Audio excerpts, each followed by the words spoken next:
and were so concerned that this kind of moment would happen. And this was the game where it was going to happen, and it happened to Antonio Brown. A lot of fans, and even some in the media, do speculate that when Antonio Brown took that hit from Vontaze Burfict, that he wasn't quite the same afterwards. Rock this. After the devastating Vontaze Burfict hit, the legend of Antonio Brown only grew. There was just a potpourri of problems that you wouldn't think he'd have to deal with his level of fame and the money he had. Court records and claims of unpaid bills of people that worked for him that he refused to pay. Reports of behaving badly toward the woman he was with. Videos of him throwing things out of the window. And this went beyond normal, like, he's a character behavior. This was a portrait of a man that could be charitably described as being erratic. For the Steelers, it had all started to become a bit more frustrating. They had clearly made the decision that as long as he was responsible in a football sense, which he had been, then they could overlook and ignore everything else. Please help! On me, Mr. Big Chest. Mr. Big Chest. This nigga's an evil mastermind. I'm sorry. There's no way he got this. How did you get this off? And there's no way we still got to pay you this 50 mil. Well, hell no. Well, hell no. You didn't get to play a single game with us. Hell no. Racks of fucking riches. I ain't really got it. I feel like Aladdin. I ain't never had it. Cause I ain't never had shit. I ain't never had it. Till I found his magic. Till I found his magic. Racks of fucking riches. Racks of fucking riches. I feel like Aladdin. Welcome back. We back with another reaction video. Today we're reacting to why Antonio Brown then lost his goddamn Rosclad Bomboras, man. This is a Vice Sports and Vice TV video, so I'm probably getting copyrighted. Anyway, we're gonna get right into it, man. NFL All-Pro wide receiver Antonio Brown has been arrested. The former NFL player was extradited from Dubai to New Jersey. Will face a top count of attempted second-degree murder. Bro, that's a serious charge. Like, what the f? That's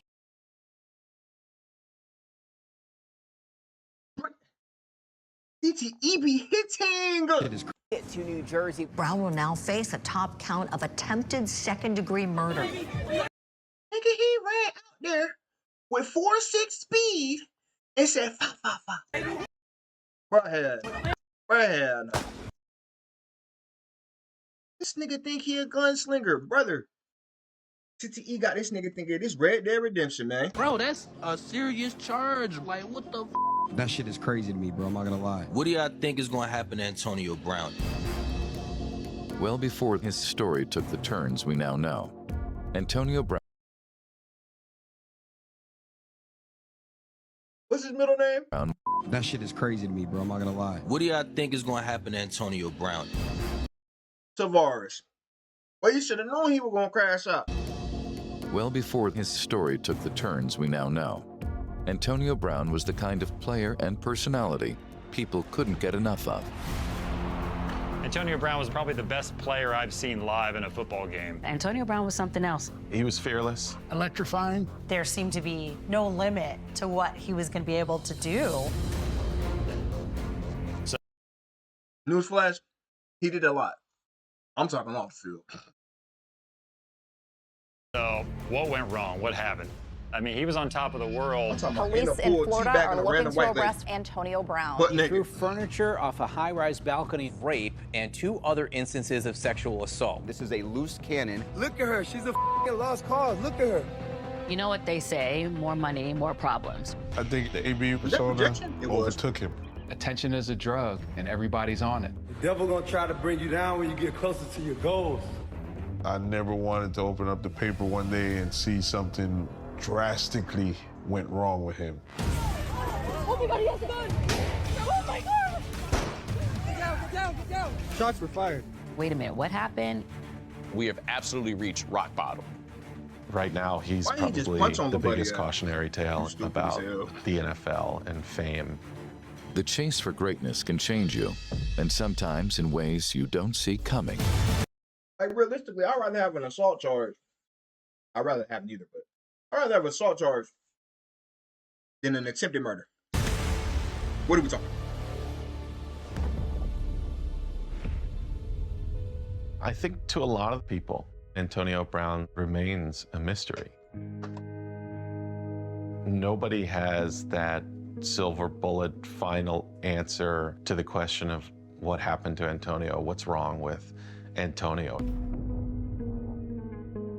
It's really dangerous to speculate about people's mental health. CTE. We do know that he played a very CTC. violent sport that leaves a lot of people debilitated from hits to the head. So I don't know if it was one hit. I don't know if it was a lifetime of hits. I don't know if it was any hits. What we're seeing is somebody with some real troubles. I guess a goddamn radio Whether station. a hero, a villain, or perhaps somewhere in between, everyone's got an origin story. To search for who Antonio Brown is, you have to take it back to the beginning, where it all started. I grew up in Liberty City, This in man, Miami. hey, Disney is really a wizard. My grandma so moved here dead. from the Bahamas like 1900s. Antonio Tavares Brown was born on July 10, 1988, at a time when the term "Welcome to Miami" was a bit more sinister than a song by Will Smith. Growing up, I got grazed with a bullet, like right by my ear. Huh? And that was just a part of the neighborhood. People really don't understand. Miami is not just South Beach. It has its rough and tough areas. Well, you could probably get robbed on South Beach, to be honest with you. Why not? During the 90s, when Antonio was growing up in Liberty City, it's a tough place. We have 3 people shot. 2 of them are known drug dealers on this corner. It was a rough upbringing. He grew up in a lot of poverty. John Doe Gang was considered one of the most notorious gangs. John Doe Gang, y'all nigga. Bro, that's a lame ass name. I know why y'all named it that. That lame That ever hell. was a part of the city of Miami. The John Doe's gang members were violent cocaine suppliers for Liberty City. And some kids, they don't know how to decipher, is this the way I should go? They Yes, see hell the no. money, they see the cars, and some of them want to be a part of that. Growing up for me, it was either you play football or be a drug dealer or probably do something wrong. So I had to narrow down my focus right away. One thing a lot of people don't realize about those of us who come from poverty and dysfunction and violence is that you carry that trauma with you every day. It is a traumatic existence, even if you're not shot at or chased or robbed. You're surrounded by that. It's the water you drink, it's the air you breathe, and that just has a real cumulative effect on how you think and Environmental poisoning, basically. Nurture's nurture. the choices you I think make. it's still both. You need both. Football is a game that help you take your mind off the trauma and the pressure of the environment you in or what's going around you. So for me, competition in sports was always a part of my life. Antonio was the kind of person and player that I would say needed football. It's about the equivalent about food, air, and water. There's an escape of reality. Once you put on the helmet, head hit the field, you don't think about what's going on in the world. So football is presented, generally speaking, as something that can save souls, but very specifically for people who grow up playing football in South Florida. From Dade County up to Palm Beach, the thought very much so is we are using football as a way. Yeah, but Monty Jones on this, I'm definitely getting copyrighted. As soon as you see Monty Jones, and you know you could. Cat this shit up, cut. To make sure that we keep these young men out of trouble. Antonio Brown's mother and father, they separated as he was growing up. His father was chasing his dream of becoming a professional football player. I grew up seeing my dad be a good football player. He was like the greatest player in the AFL, like over Kurt Warner's, and like I witnessed him. I've been in his games. I was seeing what he was liking, that why he didn't go to the NFL. You know what I mean? So for me, I was gonna do it better. Antonio really looked up to his father. I think that was a big push for him. He wanted to go out there and just work hard and just let everything else take care of itself. I was Oh, he played a real a high football? school That's kid hard. who was raised with my mom. My dad was always away. And my mom, she got so much stuff going around her. It's like she really couldn't focus on like what I needed to do, so I had to become a man early. When you are a product of a broken home, you have a lot of questions about whether people are really there for you. Because of that, you're going to be looking for that in any of the relationships that you have, even outside of the home. Screech. I remember the first time I met Antonio Brown. I was helping coach our junior varsity team at the time. And Tony walked up and said, "Coach, I'm here to play football at Miami Northern Senior High." I said, "You came in the middle of the season, what'd you think?" Came in the middle of the season. Hey, bro, he did not care. Hey, let me on the team, coach. Sorry. We supposed to just drop everything and put you in? Yo. You know, and yeah, I don't think he liked that. He didn't like the fact that I wasn't like, "Yo, come on, let's go play right now." So he didn't come back until the following year. Feel like I could at least stay train with them niggas in practice or something. But when he came back, he took off. Maybe the quarterback? He wasn't the biggest guy in the world. Oh my God. He was slim. So an assistant coach by the name of James Upton gave him the nickname Boney Tony. Pass. Kids started calling him Boney Tony. He had a little dance that he used to do to it. Tony's size played a big part of his football career. He wanted to let you know, hey, I don't care how big or how small I am, I'm tougher than you, I'm rougher than you, and you're not gonna stop me from doing what I need to do on this field. So much so, His face drive mask hits was foot. what stuck out an awful lot. Even from when we had to punish him for certain things, you know, we were running him up and down the entire field, and it got to the point where Tony said, "Coach, y'all can run me, but guess what? I don't care. I'm gonna continue to run." And then he said, "You wanna know why? Because I'm a monster." As Tony began to get a little bit older, it was him against the world.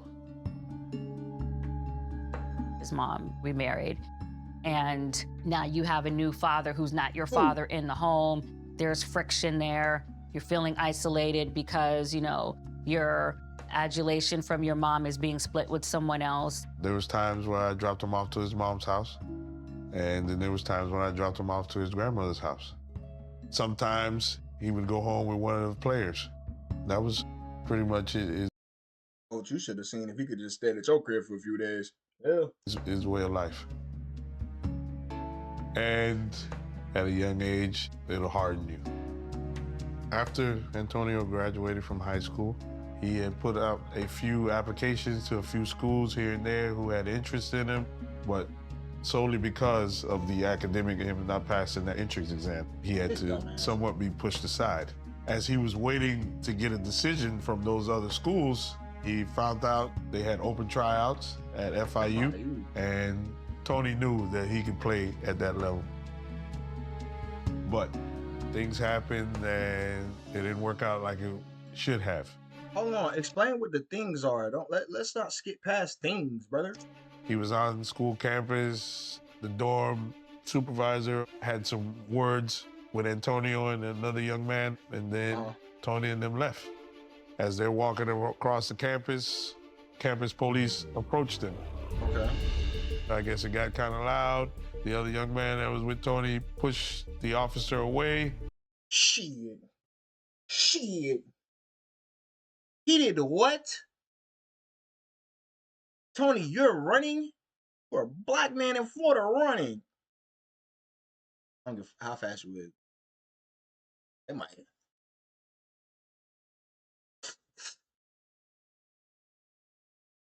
Running? What? I fell down to my knee. You went in love, can't. Sometimes dirt be right, nigga. And Tony's instinct was to run. That started a chase throughout the school.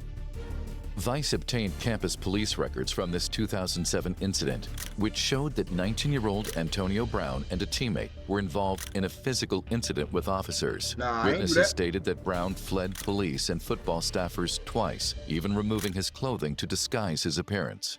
A place like Liberty City will ingrain you with ways of thinking and experiences that you can carry for the rest of your I ain't gonna lie.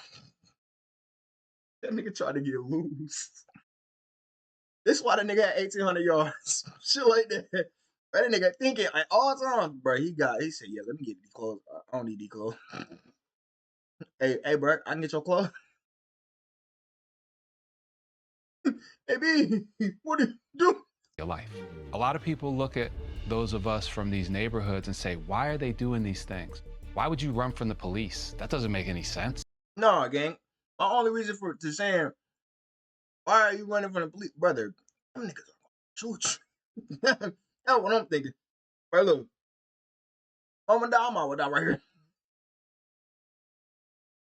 Not running, nigga. Well, it makes all the sense in the world if you're from that environment.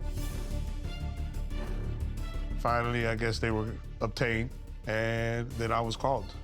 I spoke to the campus police. He said, Coach, I don't ever want to see that kid on this campus ever again. The way you handle adversity is the way you're going to get through life, because we all got adversity. Life's not perfect, you know what I mean? I done been through so much, but, you know, you got to keep it positive on your name and don't put no scrutiny in. They caught him. Nigga, there's no way they caught a young AB. That nigga probably not athletic being wrong, but he was probably fast as hell. No way they would have caught me, God. And that's what he was thinking. Till they caught his ass. It just let you be great. Oh, His thing was, Coach, I still want to go to school. I know it's a bad situation, but I want to go to school. Can you please help me? And just so happened, I had a buddy that I grew up with, and at that particular time, he was coaching at Central Michigan University. Me and Coach Brooks played high school football together, so there was an intimacy among us there, and he knew it would be the right fit for Antonio. He said, hey, you get him up here by this date, he can start working out with the team, and we can give him a spot as a preferred walk-on. Friends and family put him on a plane. We got him situated, you know, got him in the dorms. I think that when you come from a tough environment, economic environment, it may seem like you don't have a lot to lose. You actually do. You have, because this is all you got. So anytime you meet an athlete, including Antonio Brown, when it comes to trust, they're entrusting you with their lives. So they're not going to hand that over very easily. You got to prove yourself to them. And once they earn their trust, then they'll start to begin to trust you, because they know you're the one that's given them an opportunity to get out of the situation that they're in. Central Michigan is also a place that's in Mount Pleasant, Michigan. There's no mountains there, and there's nothing pleasant about it. There's not a lot of distractions. Let's just say that. So it benefited him. Showing up at Central Michigan as a walk-on, knowing he has 3 weeks to get a scholarship, and now you're in survival mode, and if you don't do this, you're back in the streets of, you know, Miami. He called me one day and he said, Coach, his voice started cracking a little bit, and he said, I've done exactly what y'all asked me to do up here, and they're gonna give me a scholarship. For me, you know, going to college was a time that changed my life. That was the best thing that happened, because I was able to leave Miami. I went to Central Michigan. Then the rest was history. Now the Chippewas on the return. And this is Antonio Brown. When I started working with Antonio Brown at Central Michigan, whether it was with him specifically with special teams and punt returning, his willingness to win and succeed and put his name out there was paramount. It meant the world to him. Tony jumped on the scene as a freshman, his sophomore year, his junior year. He just kept getting better and better and better. Oh my God. He brought a flavor from Miami-Dade County up to the Midwest, where that kind of bravado, persona, energy is a little different. He was very fast, very quick. Antonio Brown will go the distance. Touchdown, Central Michigan. Let me tell you something. You're scoring a bunch of touchdowns, you make a lot of friends in a hurry. The stage that he was on at Central Michigan, I think, was perfect for him. They had a very good team. They were successful, big time, with Tony and the pieces that they already had there. He always did above and beyond. During practices, 6 o'clock in the morning, he was in, and toward the end of practice, as things finished, he'd stay afterwards and run routes and catch balls from the quarterback. I was not Antonio Brown's position coach, but I also brought him there so I could speak to him in a way that nobody else there could. You had to come at him a certain way. He didn't like anybody talking down to him, you know. Speak to me, don't speak at me. If you were rough around the edges with him, he was gonna let you know about it. If he showed up with a big smile early in the morning, you already know he's in a great mood, he's there to work. If he showed up with a frown on his face, he was still gonna work. I heard one of our coaches say this about Antonio Brown. He says, we've had a lot of really good players around here, and I've loved those guys Monday through Friday and hated them on Saturday. But we've had guys like Antonio who could be difficult during the week, but we love him on Saturday. We need more guys like that. Yeah, trying to win. People knew all along he was a smart kid. Just had a lot of challenges, you know, and a lot of pain growing up. But that pain can be flipped for energy. Tony was a kid, even in high school, he just needed a shot. So we said if Tony could get a shot after college, he would be all right. I'd see him periodically. It might have been Christmas Eve. We had breakfast at a Denny's, and he couldn't stress enough that he wanted to get drafted. When you're doing your scouting on a player to draft a player, you're gonna go into his background, figure out what happened at Central Michigan, talk to coaches like a Paul Valero. The process of being drafted into the NFL, you're under a microscope. There's the evaluation of you physically. Once you get past that, now it's the character side, habits, work ethic. Are you mentally strong? Are you competitive? Because at the end of the day, you're signing someone to millions of dollars, and they have to perform for you. When you're evaluating a player going into the NFL, people take into consideration that you're playing in the Mid-American Conference. It's no knock on Central Michigan, but it's not one of the big premier conferences. Smaller player, small school. You know, he wasn't the normal five-star player that you see sign with an SEC school and play on a national stage. He kind of came up really through the back door of college football, so there wasn't a lot of credibility he had coming into the draft. So in the NFL draft, now there's 7 rounds. I actually watched every round to see if he was going to get picked up. And just so happened, he got picked up by the Pittsburgh Steelers. Somebody came up and told me, hey, the Steelers just picked up Antonio. I said, really? I was just happy for him. A 6th-round pick often will not make the roster of a team. If you get lucky, you find an Antonio Brown and you keep him at bay in the NFL. It's not about where you get drafted. There's plenty of guys that get drafted early and can play dead and Western. That's an old school bar. The Steelers was a good environment for him. Close kept, household name, family oriented. Great organization, you know, with a great head coach, Coach Tomlin, and they got a culture there of looking after guys. I think Tomlin posed as a father figure to him, you know, somewhat of what he got when he was in high school. When he was at Central Michigan, he had Coach Valero there to make sure he was going to see things through. Mike Tomlin believes in developing the person, not just a player. And so, you know, for a guy like Antonio Brown, who may have needed a little bit of hand-holding, a guy like Mike Tomlin is a good coach for someone like that. I feel like when I went to the Steelers, Mike Tomlin was that father figure for me, like outside of coach. And he was a guy who always used to try to talk to me about things, even when I didn't understand them. Once I saw him and talked with him, I knew I would have success. Being part of an organization like the Steelers is being part of a family. Mike Tomlin really preaches that. He embodies that. And he really made sure that the players who come through really do as well. A lot of the locker room culture was really run by the players, a veteran player council. There are a lot of players who've been there for a long time, right? And they're the locker room leaders. They're the ones that the younger players look up to. They model their behavior after if they're doing it right. And Mike Tomlin wanted it that way because he felt like these were adults and not kids.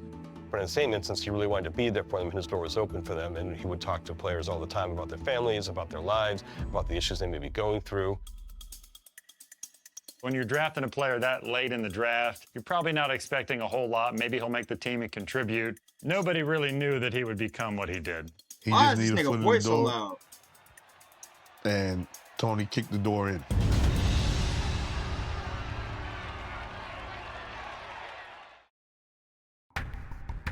I mean, life is made of moments. You live for those moments that you dream about. As a kid playing football, you dream about like, yo, I want to win the Super Bowl. You know, I want to lead the NFL in touchdown. For me, those always are my goal. From high school to college, Antonio Brown was searching to carve out his own path, and his hard work paid off.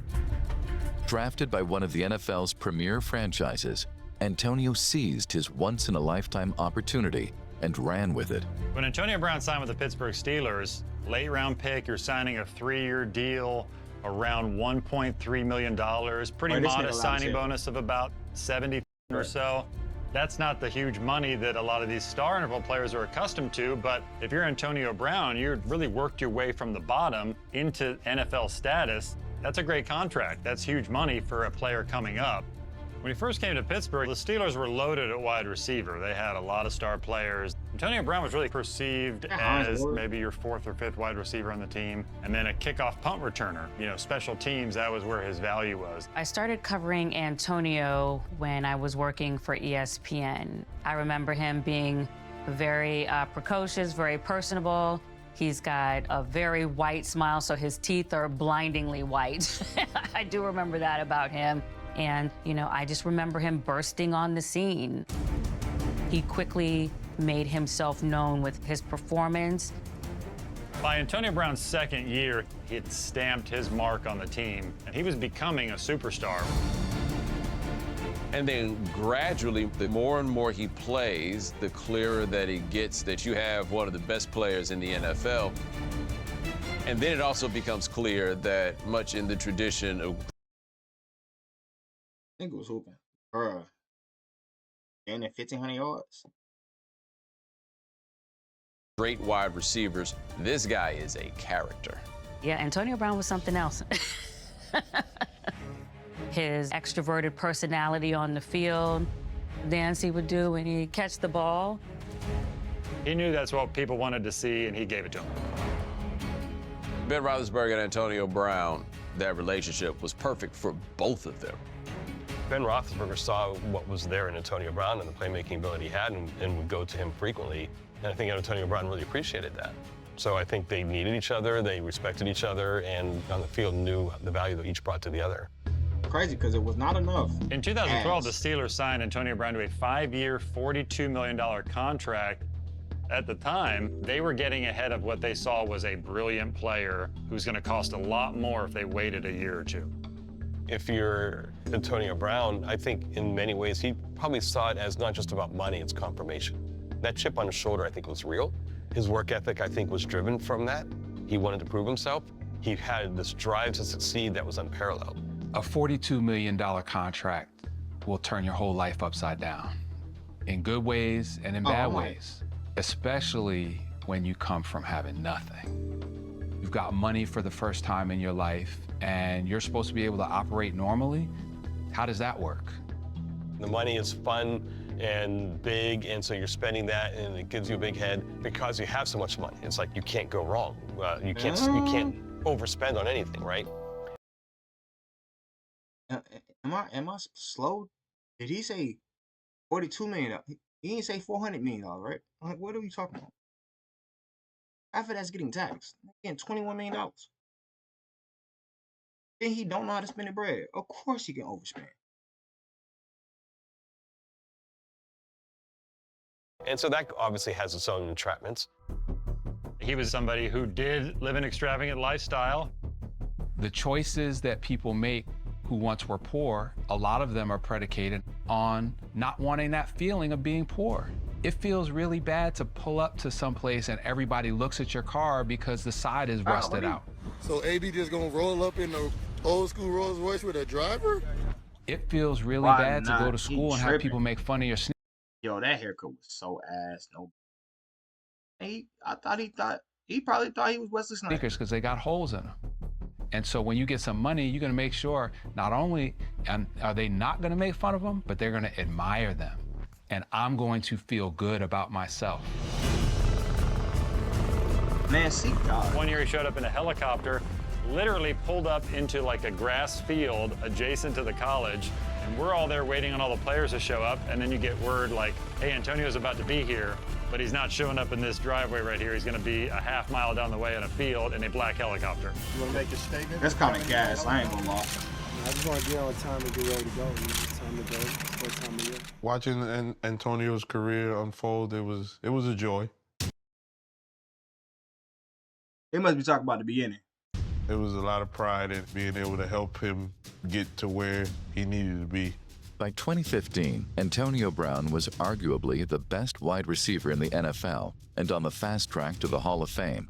In his 6th season in the league, he had a career-best 1,834 receiving yards, the 5th most of all time in a single season. He seemed unstoppable until one moment changed everything. CTE. One of the wilder games I covered was a playoff game. Steelers are at Cincinnati. It's very close. It's an intense atmosphere. Two teams that absolutely hate each other.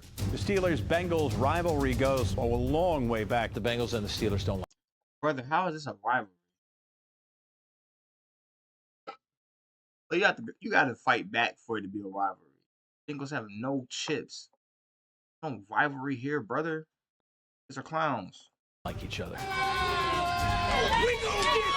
I love Pittsburgh, but they're not Cincinnati. I still love her despite her team preference. There was so much hype and anticipation because this was by far the NFL's best rivalry at the time. Pretty much in every game they had played, someone got hurt, someone got fined. Everybody knows that this is what has happened in these games between these two teams for over a decade. Yeah. So in Cincinnati, Steelers are down. Final minute, they have the ball. You see Antonio Brown go over the middle, and it's like slow motion. You see him about to go for the ball. Ben Roethlisberger delivers it. CTE, man. And then Vontaze Burfict, he just came in that helmet. Ted sent his ass up. And Antonio, when he got hit, I mean, his arms just flew backward. It was not a pretty sight. It was a high-stake game, and they showing still so they don't get hit with the copyright, and y'all still gonna copyright. All right, this is the last time I mentioned that, but come on. That particular hit could happen on any play. And Tony knows, and other receivers know, that can happen. As he got hit, you can see the body go limp, and he was already unconscious. And then also he hits the back of his head on the turf, which can be kind of a secondary injury process that happens. There were some gasps in the press box.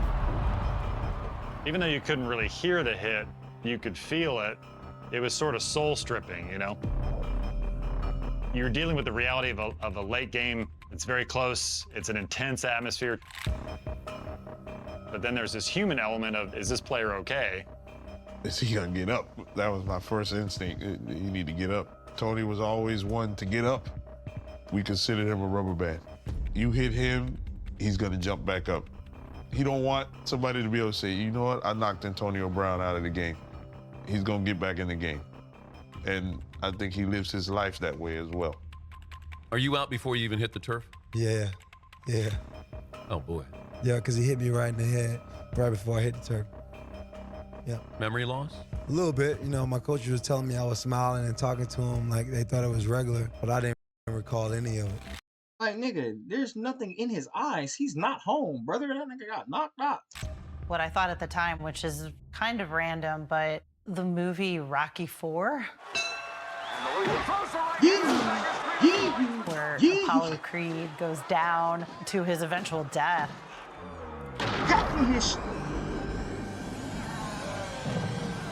Well, he wasn't guarding the whole time. Just seeing the way his head moved in every direction and thinking about what was going on in his brain, how his brain was being rattled in there.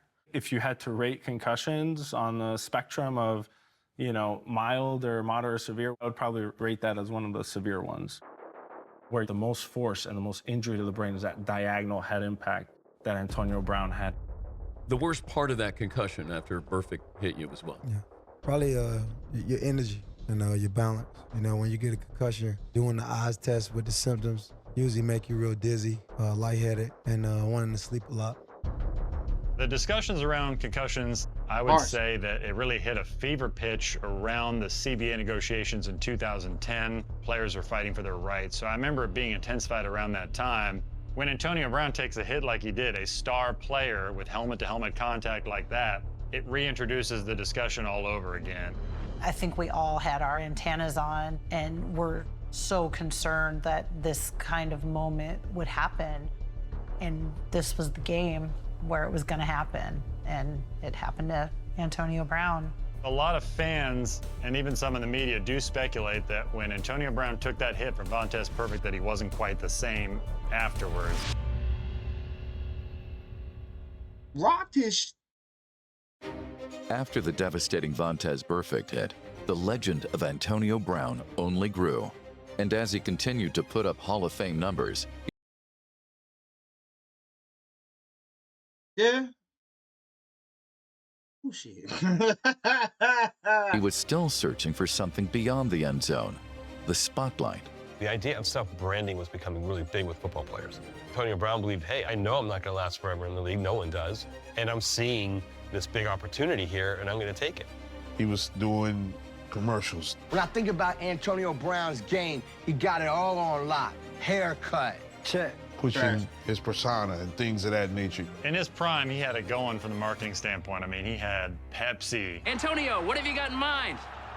Bit of a throwback. Pizza Hut. AB, is this it? He had a great smile, so he marketed that. I mean, he was on top of the world.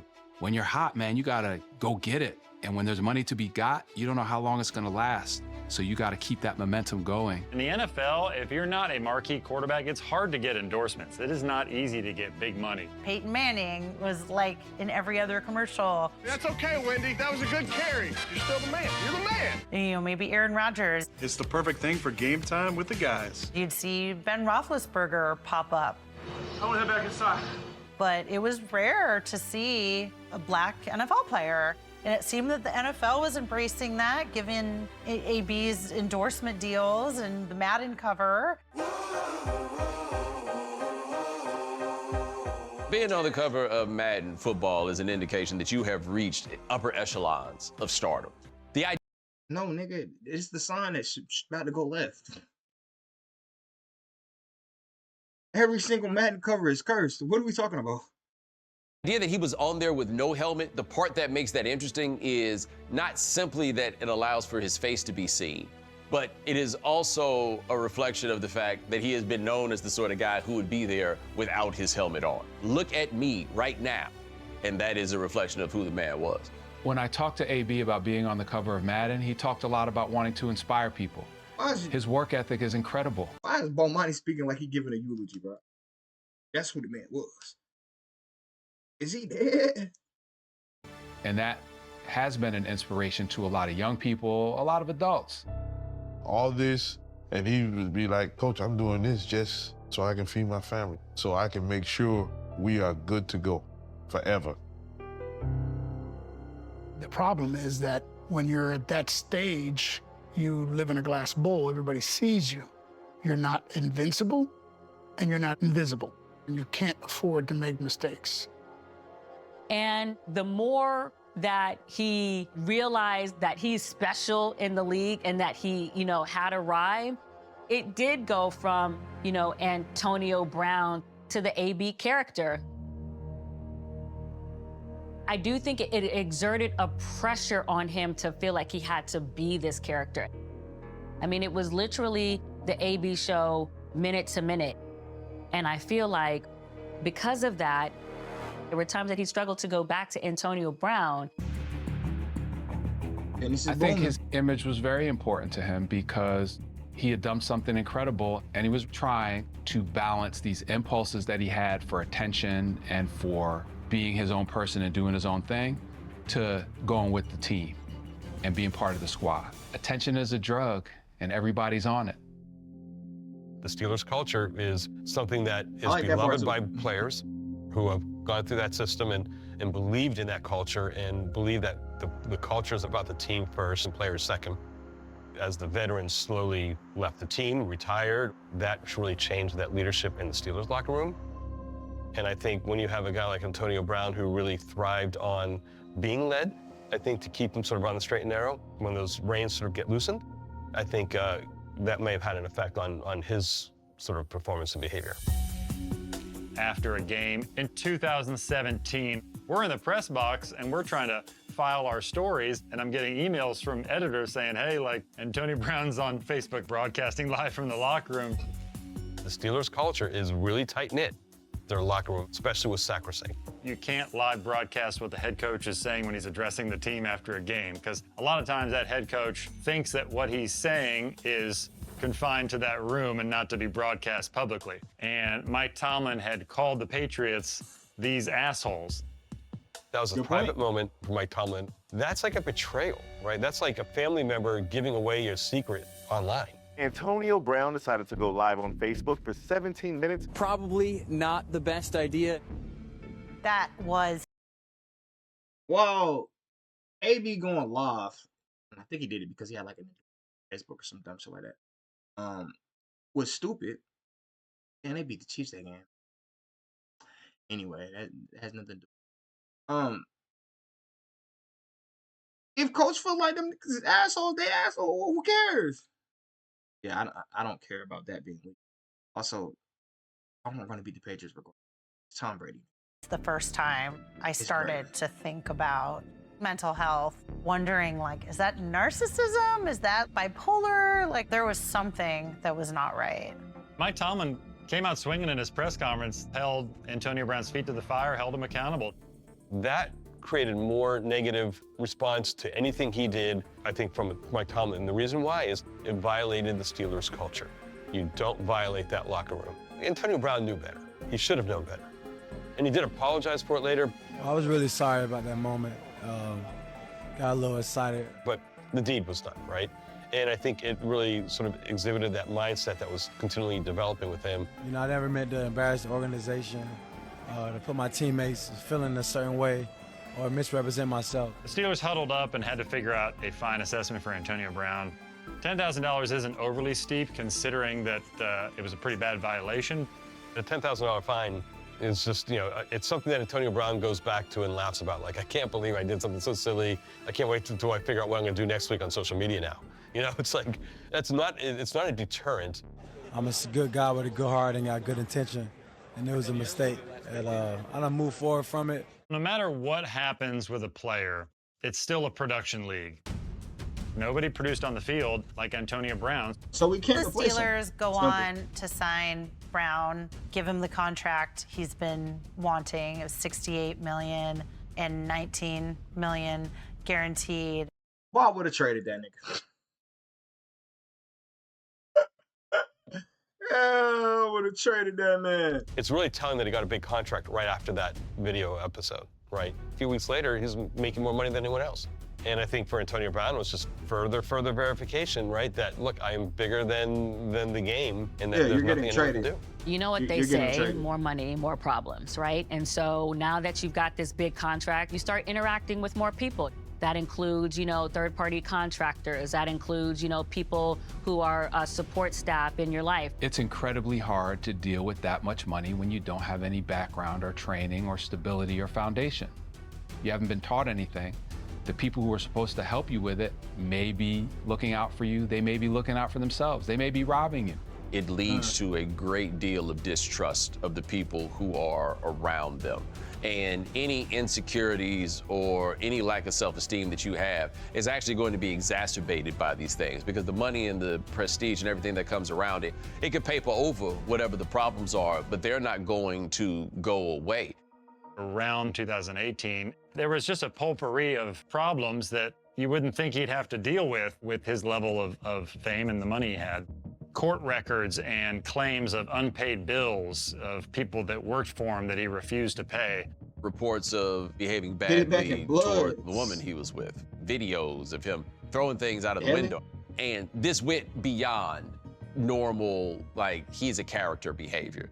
This was a portrait of a man that could be charitably described as being erratic. For the Steelers, it had all started to become a bit more frustrating. They had clearly made the decision that as long as he was responsible in a football sense, which he had been, then they could overlook and ignore everything else.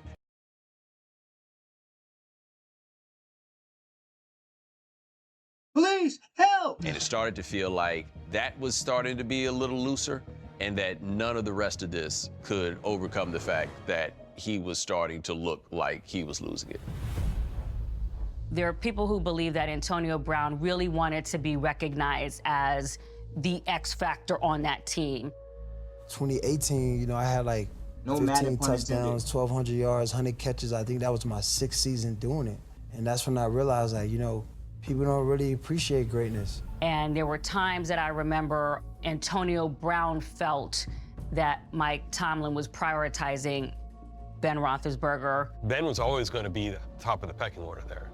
The offense was changing to tailor it more towards Ben's new abilities. That nigga said new abilities. Why y'all being so kind? He started falling off. You know, new abilities, nigga, lack thereof. Lack thereof, man. There was no new abilities. He started being ass. That mission was almost diametrically opposed to getting Antonio Brown the looks that he wanted to get. That was not something that I think he felt good about. I think Ben Roethlisberger resented it, because I think Ben Roethlisberger probably felt like I helped make him. Like, we were teammates, and all of a sudden you're coming out and speaking out against me because I'm not throwing the ball to you enough? Bitch, throw the ball. It was just so many times where AB was open. And this is not no AJ Brown situation where you tell me, told the man throw me the ball and he dropped that motherfucker. Dropping it. That nigga, he literally looked this man off to throw a pick in the end zone. Like, bro, what the fuck are you doing? His source of feeling good is through achievements, accomplishments, and adulation. When you have a conflict with that, then it breaks that down. And then it breaks down trust, it breaks down the bond, and those are things I really think that he thrives off and needs. Today has Steelers Nation on edge after responding to a former Steelers employee on Twitter with "Trade Me." Eventually, the Steelers were starting to reach a boiling point with Antonio Brown. On Twitter, it's crazy, though. He missed a walkthrough. There was an incident in a practice where he and Ben Roethlisberger were at odds. And then Mike Tomlin's like, hey, just don't show up for Sunday. You know, we're going to roll without you. When he benched Antonio Brown, everyone was really surprised. I told you, just trade him. I would have traded him before the contract. Fuck the contract. You're not getting that contract? No. No. I don't care what you averaging. We really believe in Big Ben sorry ass like that? Go just get another receiver. And I think there was a little bit of, wow, Tomlin finally did it. Like, Tomlin really did it. It was like, wow, this A, must have really gotten bad, and B, made me like Tomlin, you know, has had enough. Antonio Brown gets benched in the game against the Bengals and comes onto the field briefly with a fur coat on. The official haberdashery of making a point of the NFL player is the fur coat. That is not a man that is trying to blend in with everything else that is going on. That is a man that is making a point that he's the guy in the fur coat. You like, brother, why would I be dressed inconspicuously? Guys, it's cold out here. That told us a lot about his future there with the Steelers. It was a big middle finger to everybody, clearly. And I think it was also him trying to push the buttons to get him out of there. Because I think at that point he knew he needed to go. And I think he probably felt like he had bigger opportunities elsewhere too. I feel like when I went to the Steelers, Mike Tomlin was, man, that dude was like my pops, to be honest. So I'm always, you feel me, indebted to Mike Tomlin. Like, he was one of those guys that stood in the foxhole for me. Always had my back. Always believed in me. You know, at the end of the day, Mike Tomlin is about winning and is about the Pittsburgh Steelers. Is it Mike Tomlin's job to raise Antonio Brown, a 20-something-year-old man? Like, no. It's his job to put out the best product on the field. It's not their job to fix Antonio Brown. Call me Mr. Big Chest. Mr. Big Chest.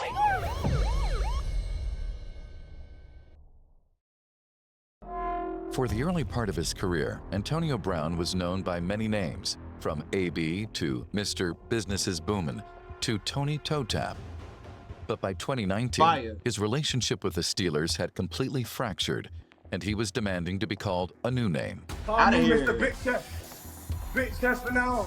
And what once seemed like a match made in heaven was now going through a very nasty and very public breakup. If your team got guaranteed money, they want to get to know me and work with me, tell them call me. There was just so much chaos, you know, in the headlines. The engagement was off the roof that year. A meltdown is taking place before our very eyes. Antonio Brown is done with the Steelers, and he is burning down every possible bridge he can on his exit out.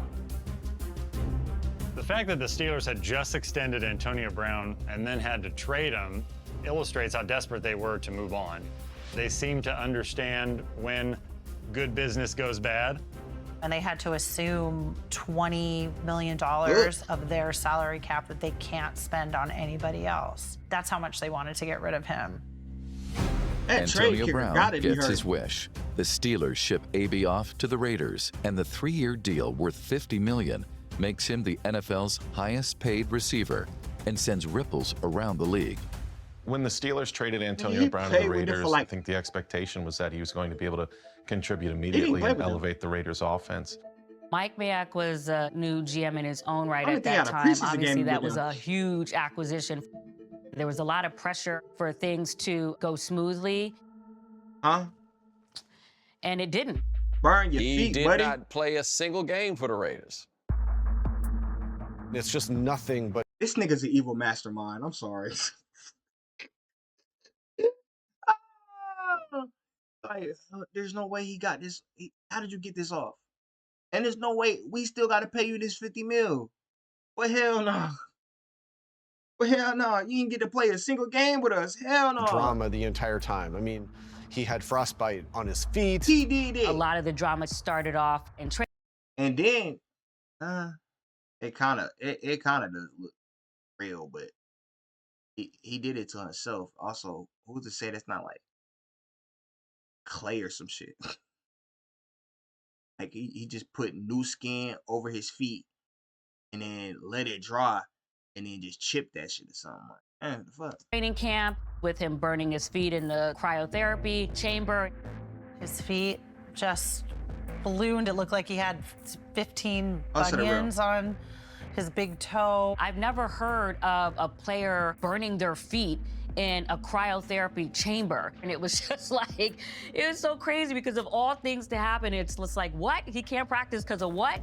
Antonio Brown is a workhorse, and he does really care about his regiment and taking care of his body. So something that should have been really good as far as showing that he is dedicated to his craft and the things that make him better ended up again turning into another drama headline that should not have been. And then on top of that, Miss, he burned his own damn feet. What are you saying?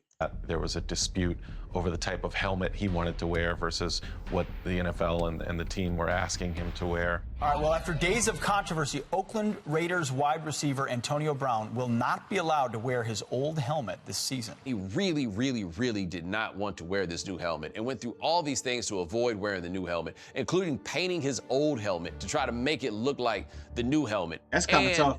After a point, it started to feel like self-sabotage. I just think that at that time, Antonio Brown was in full AB mode, and it was really more about he wasn't going to be told something about what he preferred. You know, and it's unfortunate because he really needed a good start with the Raiders. Training.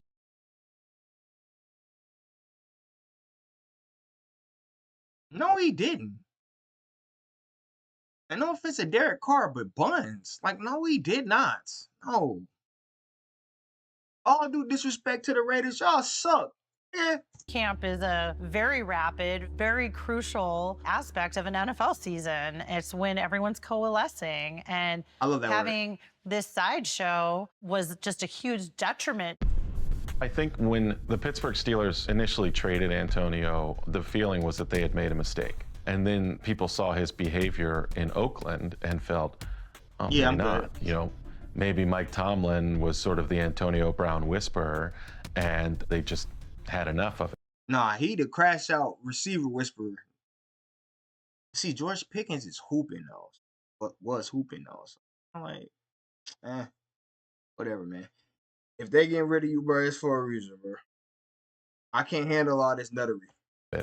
There were a lot of things that Mike Tomlin helped to buffer. Mike Tomlin kept things behind closed doors, especially if you're trying to make a trade. It's not up to the Steelers to put all that out there to the Raiders as well. It's up to them to do their homework. But also, you have to remember that the acquisition with Antonio Brown to the Raiders was pretty abrupt. So I don't know that they had as much time to do as much back work on Antonio Brown.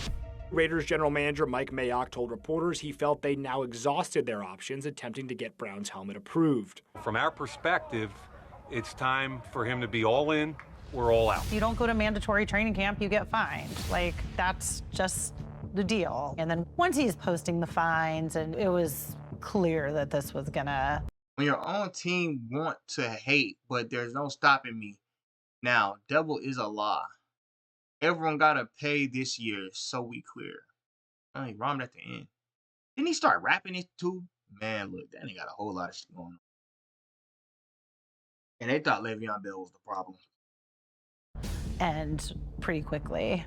And then it culminates in him storming off a practice field and a shouting match with the GM of the Raiders, whom he called a cracker. Can I say cracker? He publicly called a cracker. And then Antonio Brown recorded his coach. I think Gruden was desperate, right, at that point. Hello. Yo, what's up, coach? Dang, Gruden shouldn't have been there either. These niggas are still paying Gruden. They signed Gruden to a 10-year, $10 million contract or some shit. No. I think it was more money. But they signed that nigga to a 10-year deal and fired him like 2.5, 3 years into the deal. Like, the NFL got so much money floating around, the NBA too, to coaches that they fired after giving multi-year deals. It's ridiculous. What's going on, man? We didn't know he was recording the call at the time, but obviously by the time Antonio Brown publicizes it, we realize, wow, that's uncouth. Let me ask you this. Do you want to be a Raider or not? That's uncouth. It really was the final nail in the coffin to say, you know what, enough of this. Yes, we really need him. Yes, he's Antonio Brown, but we have to move on. Well, what were the Raiders going to do at that point? I mean, they had a season to start. At some point, you just have to say it and, pull the plug. It is very rare that you see a player as good as Antonio Brown change teams, and very rare that you have the star power of Antonio Brown and John Gruden in the same place. This was a huge, giant story, which then made it an even bigger story once it became clear that this was not going to work. We get this video once he's finally released by the Raiders in the preseason. The Raiders free! Did he dive into the pool? Grandma, they free me. They free me, Grandma. I honestly feel like that drama carried over because he was still processing not being a Steeler. And sometimes when you get another job, any of us, and it's not really maybe what you really would have wanted, or it ended in a way that you really didn't want, you're still... Ma'am, he ended the relationship. What the are you talking about? All of the things that he did led to detrimental conduct to the team as a whole. Therefore, get your ass up out of here. And he made a concerted effort to do this. He did multiple things to get him kicked off the team. This was clearly on purpose. Talking about processing. Like, nigga. What is he, grieving? You got yourself kicked from the Steelers too. What's with all the glaze? Look, man, he did it on purpose. Then said, "I'm free, freedom, we free." Grandma, they freed me. That boy not no damn slave. They freed you for money? What the fuck? What are you talking about?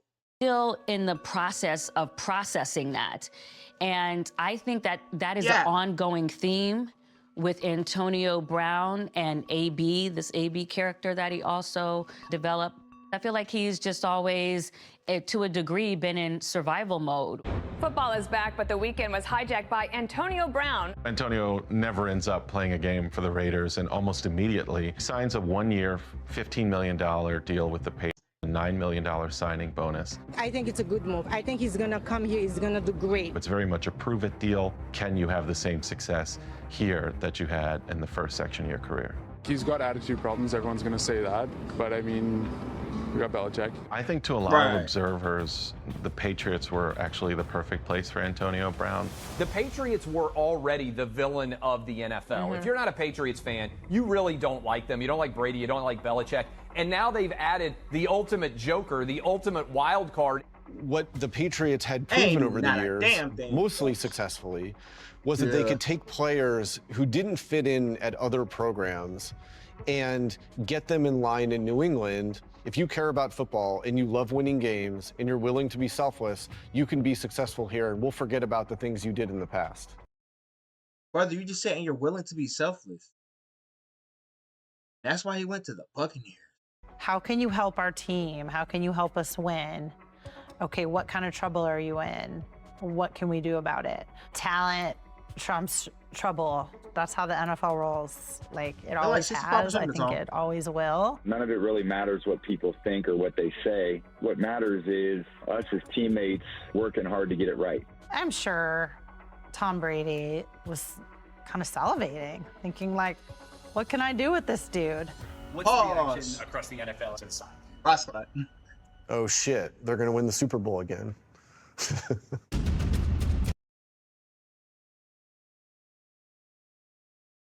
No.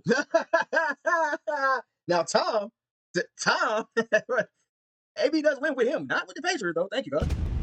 Just 3 days into signing with the Patriots, he's accused in a civil suit of sexual assault.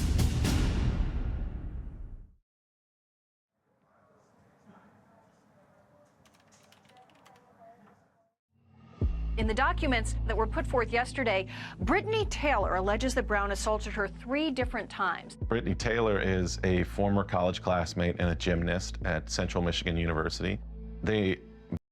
What you mean, and a gymnast? How's she still a gymnast?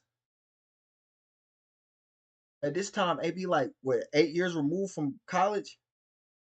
How's she still at the college? She teaching or something? Am I missing something?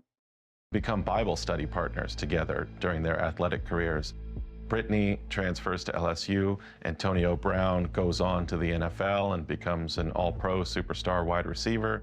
They keep up that friendship from a distance. Is that a mustache? She ends up being a gymnastics coach as well as a physical trainer. Antonio Brown allegedly rekindles. Also, she does become a coach. I thought so. The friendship and introduces a business partnership where he hires Brittany Taylor to be a trainer to work on his lower extremities.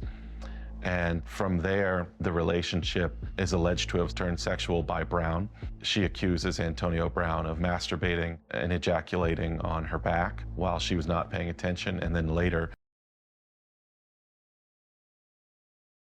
He's a freaky frog. Get this Kermit-eyed nigga out of here. Of sexual assault, of rape.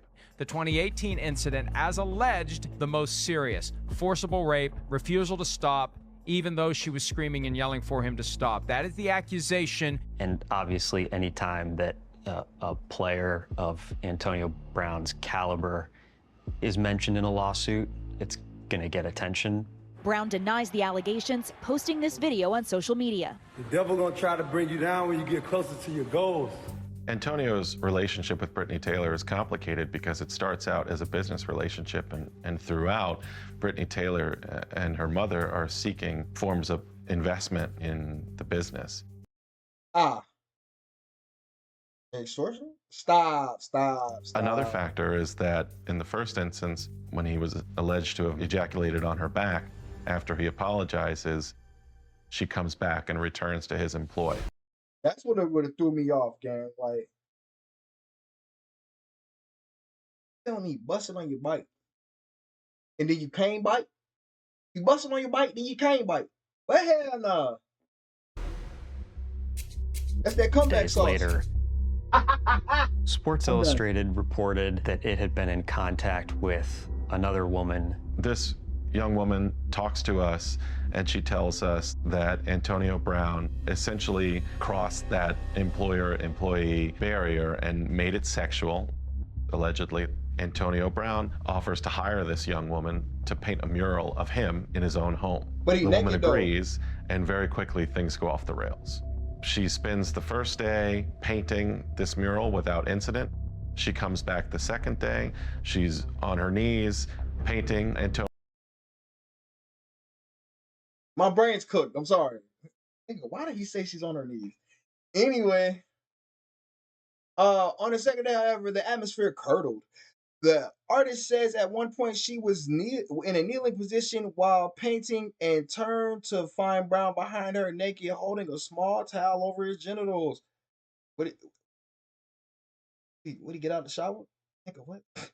He was flirting with me, but I paid him no mind because I was there on business. Plus, I had already seen him with multiple girls in the short time I was with them, says the woman. I was about 40% done on the second day, and I'm on my knees painting the bottom. Okay. All right. And he walks up to me, butt-head naked, with hand cloth covering his genitals, and starts having a conversation with me. She took it as a clear sexual come on. Unfortunately, I've been tried by men a lot of times, so I just keep my cool and keep painting, she says. After all that, it ended abruptly. He a freaky frog, bruh. He still got freaky frog tendencies. Damn, you already had holes all throughout the crib. Why ain't you just tell one of them hoes to paint some shit? What are we doing? Why you deny to subject her to seeing your genitals, gang? Antonio Brown on the wall and turns around, and Antonio Brown is standing behind her naked with just a hand towel over his penis. And when she ignored him and turned him down, she was fired. She chose to be anonymous in our story. We protected her anonymity out of fear of retaliation, and that fear ended up being validated. After our story published, which came on the heels of the sexual assault lawsuit against Antonio Brown allegedly added her to a group text with him and... Hold on, I can't read that first line. Thought you had more integrity and respect for yourself. Must be really hard times for you to make up some stuff for money. Super sad. This is the girl who unfinished my painting in my room from blank. Super broke girl with a lot of kids. Such a shame. Damn, that's disrespectful to him. This her in text. Eric B. Let's look up her background history. See how broke this girl is from. This redacted. Basically cried broke for opportunities I let paint my room. Couldn't finish. I flew out. Now to hear this is so sad. Redacted responds, yes, sir, we will do that. Another redacted line before that, probably 2 sentences. Let's see, those her kids in IG, Eric, she awfully broke, clearly. According to that post, she was going for a Meek Mill rally. Why say Meek twice? I can reach out to his team tomorrow and see if anyone knows her. Bro, this is borderline stalking. Several of his associates, including his personal lawyer, took screenshots of her Instagram page and shared photos of her kids with this group of people. Accused her of being broke and seeking money and being a bad mother. And she ended up taking screenshots, taking it to her lawyer. Her lawyer brought it to the NFL. She had a lawyer? Of course, we reached out to Antonio to try to get his side of the story. Antonio's response, though, when I texted him to try to get comment was, out of here, clown. Brother, you're the clown. We wrote a follow-up story at Sports Illustrated on this apparent attempt at intimidation. And for the Patriots, that was the last straw. All right, the New England Patriots have just released Antonio Brown following sexual assault accusations against him. You know, at that point, he was such a distraction and just such a mess. I mean, everything about Antonio Brown has been almost like a Charlie Sheen-esque debacle. You have to really be a problem to be that talented and figure out a way to get off of 3 NFL teams in a span of 6 months. I think the Patriots would have kept him even beyond the sexual assault accusation, even beyond this new accusation of mistreating this woman in his employ. But once he texts her and this group of people with screenshots of her kid, I just thought, oh, well, he's done. He's done. He may not work in the NFL ever again. I think when Antonio Brown called out Ben Roethlisberger and Robert Kraft for their own transgressions. He had a series of tweets, as I mentioned, some of them that have since been deleted. He's implying that there's a double standard in how he has been treated versus how others who've been accused of sexual assault.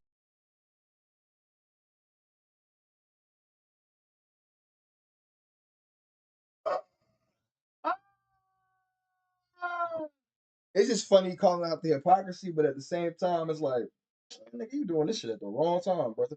Hey, you calling out the hypocrisy when you're cooked. Or misconduct have been treated. I had a lot of mixed feelings about it because here we have it's the Brown truth, though, out there being accused, but then he does have a point that those two got shoved under the rug, basically, the Kraft.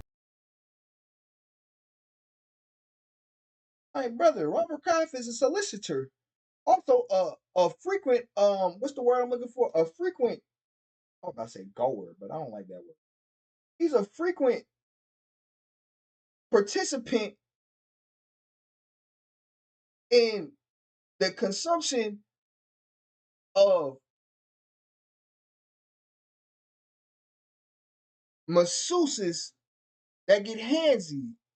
Like, what the are we doing? Shouldn't even be paying for happy time. See what I'm saying? Masseuse incident, and then Ben Roethlisberger, most notably. He's a philanderer. 2 very documented incidents in 2008 and 2010, and then the NFL reducing his punishment from 6 games to 4 games for good behavior. Like good behavior, gang. He literally, all right. Okay, buddy.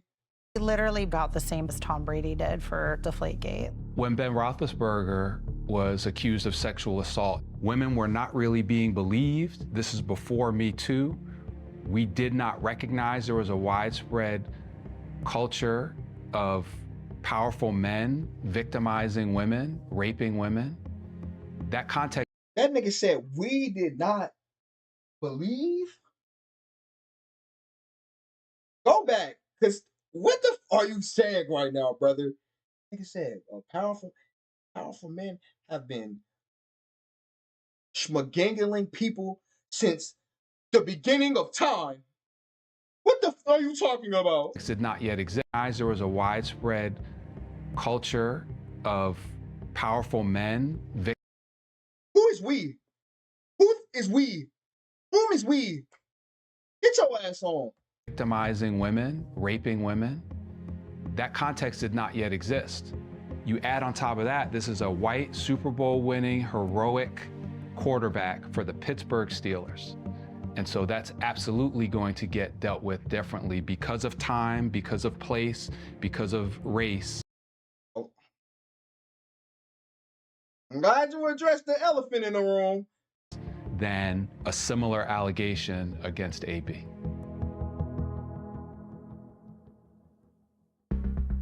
Without the game of football that had grounded him for years, Antonio's life was now in complete disarray. She's here to take the kids to school, not no vehicle. This bitch is broke. She don't drive Bentleys. Chelsea. What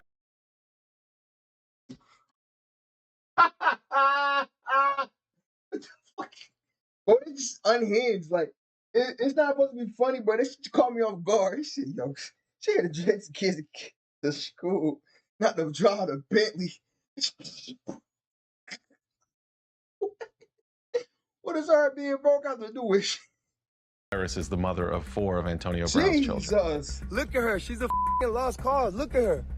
Now, when you're released by the Patriots, that gives you a lot of time in your day to be doing things that you probably shouldn't be doing. We've seen celebrity meltdowns before. I think Antonio Brown is unique in that he filmed it all himself. She evicted. She shouldn't be here.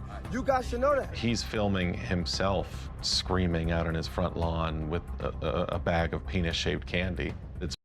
What the hell you talking? Brother, pause. What was this? I don't even want to see it. What the hell? Social media antics of Antonio Brown alone, after he gets released from the Patriots, are ridiculous.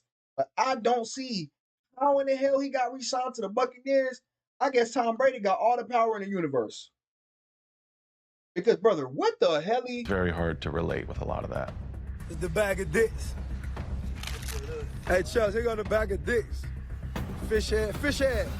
It was bad. I mean, the way he was speaking to the mother of his child, like just the whole thing, the filming of it. The 20 years of stuff that escalated with Tony was different. When AB wasn't playing football, he was having a hard time, and a lot of stuff started bubbling up. Clearly, it was building over time, and everything started to just avalanche on top of him.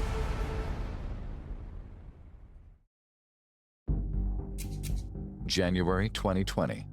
As Antonio's erratic behavior continued to escalate, it was enough to push one longtime confidant over the edge. Drew Rosenhaus is this NFL super agent, and he stuck with Antonio Brown through Pittsburgh, through Oakland, through New England, through the sexual assault accusations. Drew Rosenhaus to then throw his hands up and say, "I'm done," I think that's a huge turn.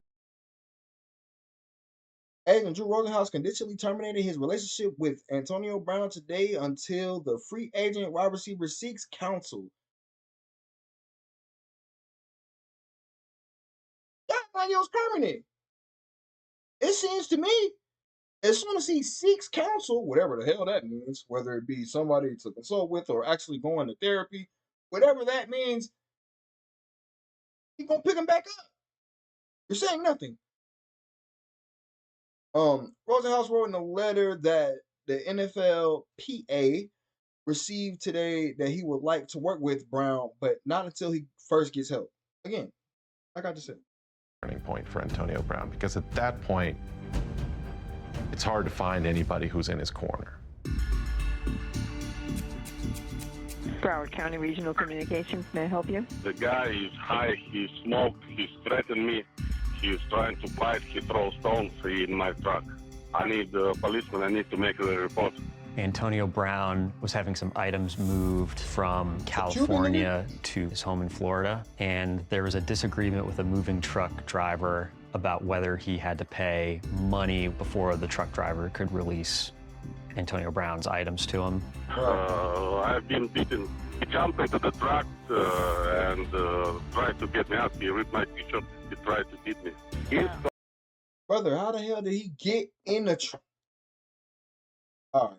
Throwing stuff out of the trailer, and that's not even his stuff. The moving truck case, the charges were assault, burglary, and criminal mischief. Antonio Brown first pleaded not guilty, and then later pleaded no contest, and was sentenced to a term of probation of 2 years. Antonio Brown's string of troublesome incidents led NFL Commissioner Roger Goodell to address his situation publicly. Goodell prioritized Antonio Brown's well-being and talked about resources available to all players through the league and the NFL Players Association. Roger Goodell talking about the mental health resources being offered to Antonio Brown is unique in that it's sort of an acknowledgement that there may be a mental health issue there. Whether it's some sort of mental illness that is either undiagnosed or hasn't been disclosed, or some sort of physical condition. I mean, many speculated that concussions played a role. He hasn't been the same. If you're a real AB fan, you know he hasn't been the same since he was hit in 2016. His head got up after this. Concussions in football had simply been taken as a thing that would happen. It is at the beginning of the 2010s that the league, largely under the threat of litigation from a lot of places, decided that they were going to do something about cutting down on the number of head injuries. And from there, fans kind of took suit also and came to understand that this is a game that is going to have to change, and they're looking out for head injuries was going to be an issue. Not a hot take, he never recovered from the hit he took from Vontaze Burfict against Cincinnati. He just never did. The flip side is fans are not doctors. They're not able to make diagnoses of injuries. All they know is that if you get hit in the head, there's a chance that you have suffered a concussion. A concussion is a mild traumatic brain injury that Jesus, nigga, neck just heals itself usually around 1 month on the high end, but most people resolve within 1 to 2 weeks. But what can happen is people can continue to have symptoms beyond that 1 month time period. Studies have shown the duration being up to 1 year to 3 years. Also, any anxiety, depression, any behavioral issues that you go into a concussion with can potentially be significantly exacerbated by a concussion. Damn. You know, whether it's schizophrenics that have concussions that now their hallucinations are a lot worse, as well as bipolar disorder. So certainly someone having a concussion and the behavioral issues getting worse afterwards wouldn't be something that's very surprising to us. Then we began to learn more and more. I mean, so potentially, a lot of players who have undiagnosed mental issues, if these niggas just get a gang of concussions, the fallout could be crazy.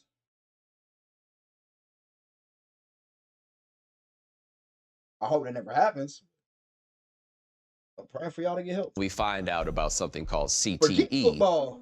Let's play soccer, man. CTE is chronic traumatic encephalopathy.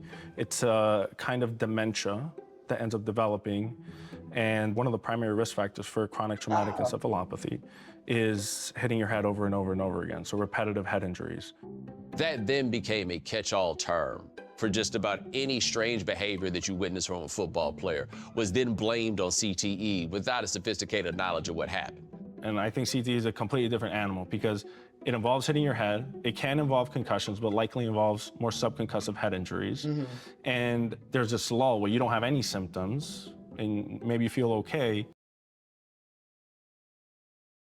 How the fuck? I'm saying though, how I was with Antonio Brown is going through not CTE game. What are we talking about?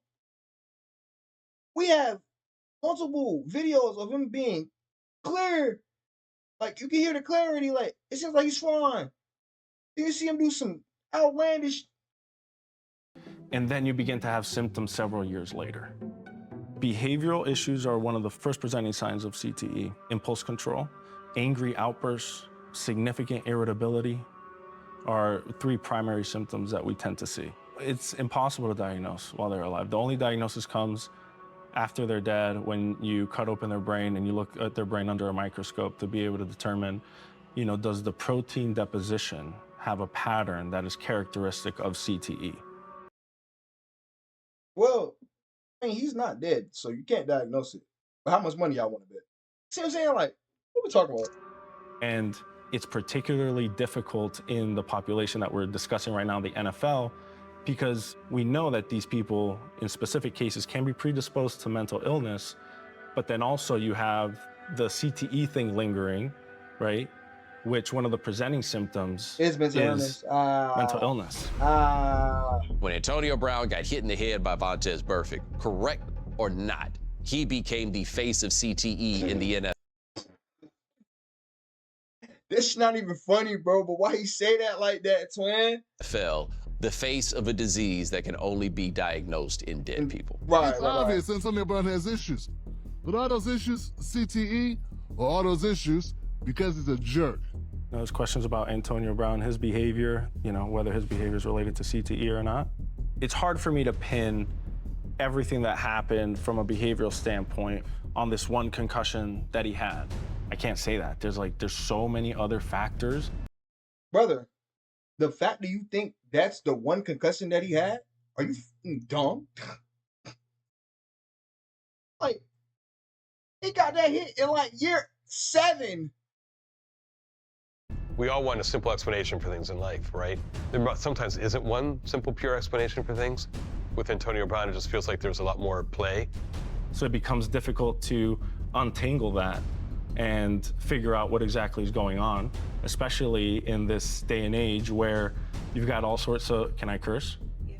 You got all sorts of shit on social media that's telling people that, hey, you know, AB You had that one concussion. Nigga said he got level 2 CTE. Somebody get me out of here. This shit is simulation, bro. level 2 CTE is diabolical.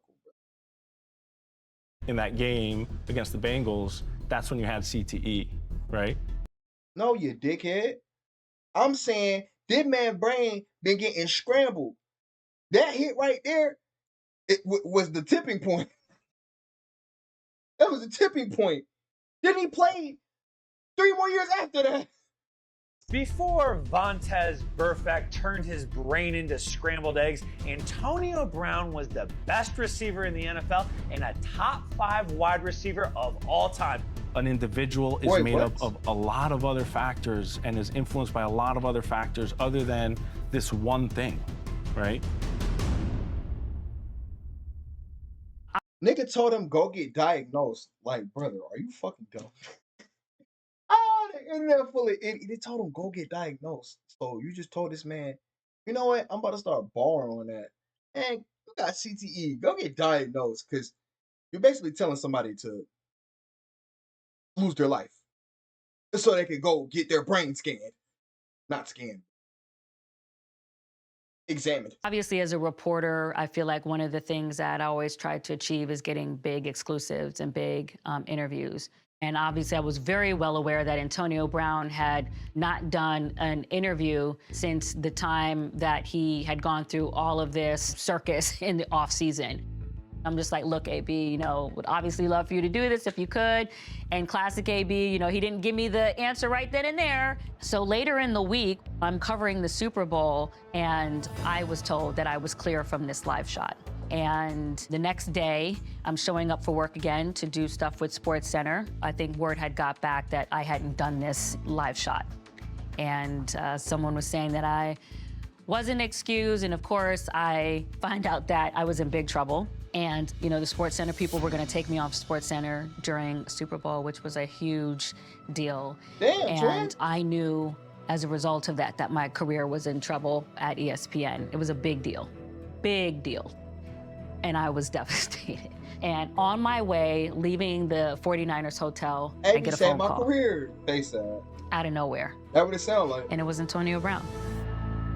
I just burst into tears on the phone. Antonio Brown's like, what's going on? What's happening? See, clarity. He still got, you see what I'm saying? But that nigga brain just, that's like, bro, I should be controlling my impulses, but nigga, that nigga just disrespecting me. I'm running after him and I'm popping his ass.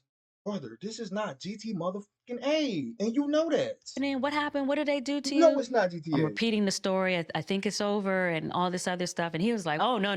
We're going to give you this interview. We are going to give you this interview. Hey, man, sorry. We all came into his personal gym. We waited for hours for Antonio Brown to show up in that parking lot. And, I'm sitting with producers, and they keep asking me, is AB going to show up? Is AB going to show up? Boy, let me tell you, he gave me a run for my money with my nerves. But I kept telling those producers that he was going to keep his word. Yo, he could have got her refired. She didn't get fired yet. He could have got her refired. He tripping, bro. For everything people say about AB, I knew he was going to keep his word because I knew that the interaction with him and I was authentic. He might have been late, but he was going to show up. And then all of a sudden, this yellow Lamborghini comes out of nowhere, vroom, vroom, vrooming through the parking lot. I think it was like midnight or 1 a.m., and Antonio Brown kept his word. First of all, Antonio, thank you for sitting down with us. We appreciate it. I've always known that there's a caring side to Antonio Brown. Players don't have to do one-on-ones even in the locker room. And they do that because that's their affirmation of you as a reporter, the trust that they have in you, and they're showing that they care also about your career. Can you just describe what it's been like for you to be out of the NFL for 138 days since your last and only game with the Patriots, September 15th last year? Having the game taken away from me that many days, been a little frustrated emotionally, but I think I just miss playing. My mindset with him in that interview was really to try to get to the essence of why he felt this was happening. We all react emotionally sometimes when things happen, but people don't really know what led up to an emotional reaction. But also trying to see what he was willing to put on tape as far as what he was also sorry for. And do you feel like you owe anybody in the NFL an apology? I think I owe the whole NFL apology and my past behavior. You know, I think I could have done a lot of things better. I mean, I do think... Accountability? I mean, sounds fake. Accountability? Obviously that he knows that there are some behaviors that need to be rolled back. So I try to make sure not only I'm practicing my mental health, I'm talking to like my friends on my level who could encourage my mental health. And just real quick, just because you mentioned your mental health, do you have any concerns of having CTE at all? I just got a whole lot of money, that's it. I can't say that when I was doing that interview that I was expecting him to say, yes, you know, I feel that after this hit, you know, there may be something wrong with my brain, or, you know, I'm displaying maybe more mental issues as a result. But at the same time, I do think he was cognizant that he was dealing with emotional ghosts of things that were still haunting him from his past. That I think he's for sure attuned enough to recognize. I just don't think he was ready to attribute it to a big notorious hit.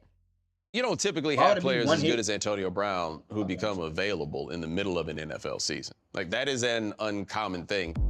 And Tom Brady still really likes Antonio Brown and wants to play with him on his new team, the Tampa Bay Buccaneers.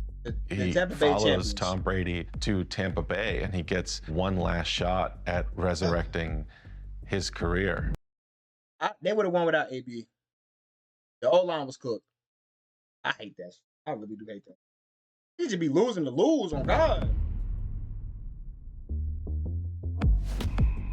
What you hear consistently about Antonio Brown is that when he wants something, he can seem apologetic and he can seem like he's got himself back on the rails. He gets the second and third and fourth chance with all sorts of people and organizations. And I think that's part of his charm and his ability to convince people. So it's not surprising that Tom Brady would say, sure, let's try it again. Tom Brady really putting in the work to make sure that it happened, because obviously with all of that stuff going on, he was going to have to convince Bruce Arians that he was going to be a model citizen. The Tampa Bay Bucks, Super Bowl 55 champs. After 9 seasons with the Steelers and failed stints with the Raiders and Patriots, Antonio Brown finally got what he had been searching for, a Super Bowl ring. I love Tampa. Tampa's a beautiful city. We won the Super Bowl, first team ever in their own city to win a Super Bowl. Not only was it a redemption for him. Oh, we lost to them lame ass niggas. Like, bro, we should have been a black mark on that nigga history. To win a Super Bowl with Tom Brady, but it was a restoration from all of the things that people were saying about him, what they felt about him, the negative headlines that were getting attached to his name. Let's go! Let's go, Bucks! Yeah, just an amazing moment for the entire Tampa Bay area. I mean, we won the Super Bowl, and then it was the following year, next year, I realized the NFL just... Listen to this nut ass nigga. What happened to that accountability, AB? What happened to that nigga? What is he talking about? The NFL wasn't on my side. So you ain't with nobody. They wasn't just on my side. In 2022, Antonio Brown has an ankle injury. The final straw in Antonio's NFL career is this back and forth with Bruce Arians on whether or not his ankle is well enough to play. He says he's hurt. He also had become the most unreliable narrator of all time. And few things can tear asunder the relationship between a football player and a team like a dispute over an injury. And that is what happened here. The Buccaneers entering that game week 17 against the Jets, they were fairly confident about their position. But for Antonio Brown, there was his ankle and whether he, you know, was at full capacity. The thin line between playing hurt and playing injured is the line that the NFL teeters on at all times. And the expectation is if you at all can play, you will play. And then we had the whole saga in game. You just saw him upset. You saw teammates trying to calm him down. He ultimately left the field without his jersey. Shirt out. Brown took A off shirt his jersey, out, shoulder shirt pads, out. and undershirt midway through the third That quarter of nigga the hell, game bro. before jogging off the field for good. Tampa Bay head coach Bruce Arians telling reporters after the game, quote, he is no longer a Buck. It was horrific what he did walking off the field in that last game. It was Bro, horrific, bitch. Y'all niggas is overly dramatic. He shot a man. We talking about a nigga walking off with no jersey on, nigga. What the fuck? What?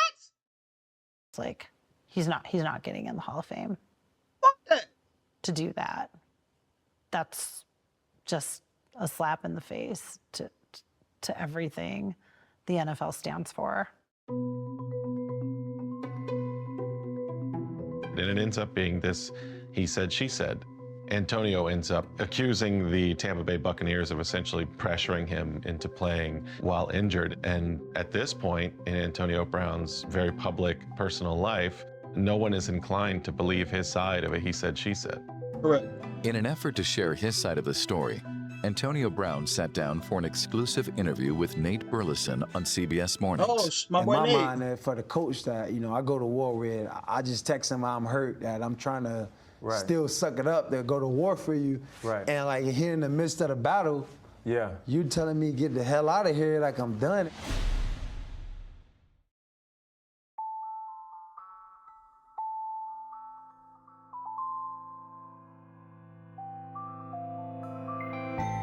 Antonio Brown's life after the NFL has been complex. This is a guy who, after making 7 Pro Bowls in a 9-year stretch, retires and supposedly works for Kanye West's company, Donda. He's the head of Donda Sports. How'd you link up with Kanye?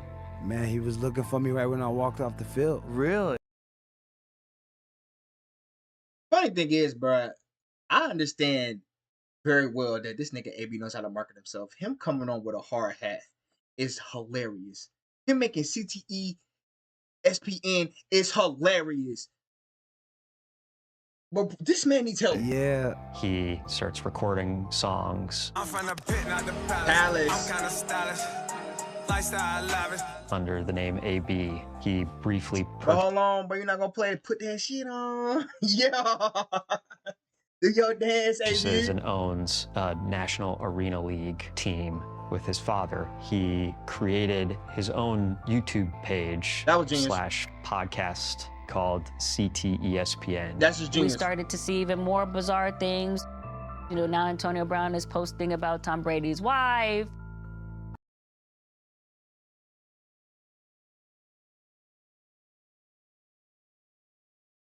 Maybe he clickbaiting. Like, he could just be rage baiting, y'all. This is wild, though. Did AB know already, nigga, was smashing Tom Brady's ex? Whoa.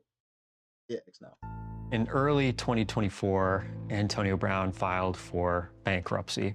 Bankruptcy is a choice, as I have been told by other people who have done this. You choose bankruptcy. It could mean a whole lot of different things, but it doesn't mean things are going well.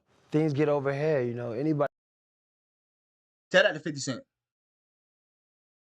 What are you talking about?